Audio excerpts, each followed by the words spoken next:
Dalila, Reynoso.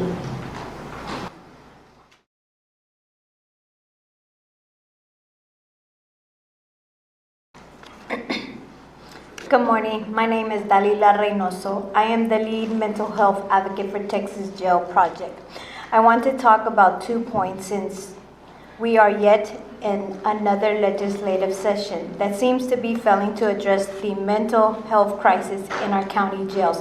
Senate Bill 1677 from the last legislative session required the state auditor's office to conduct an audit of the competency restoration waitlist.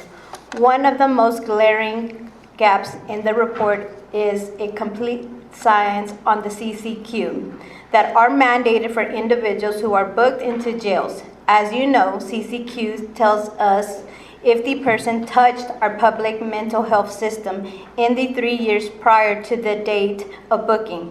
This number has been rising in every major county in the past 5 years, and yet there is no requirement to actually provide any continuance of care while going into the jail during their time in jail and coming out into the community.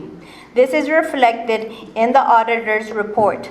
Of the 15,652 people that were put on the forensic wait list in a 5 period, over 10% reappeared for new offenses. 141 people were placed on the wait list multiple times on the same charges.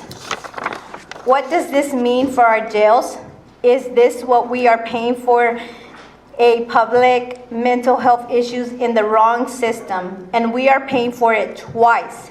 We can pretend that sheriffs in these agencies have no power to address this crisis, but in reality, we know how much power y'all have to inform and influence legislation. Right now, at the Capitol, dozens of bills are being heard trying to address this mental health crisis in our jail. But a vast majority of our legislators have no idea how to fix this issue because this agency doesn't even collect the basic data on the scale of the crisis. As an example, the state auditor report says that 54 people died while on the wait list. A more valuable data point would have been of the number of people who died in custody every year. How many are exact matches on their CCQ, and of that data can only come from this agency. The financial and human costs of this crisis are rising. Counties are bleeding their public safety budgets to pay for a public health crisis that has been pushed into our jails by the state, and they are also paying for enormous lawsuit settlement. I urge this commission and the jails to meaningfully engage in solving a public mental health issue that has become a public safety issue. Thank you.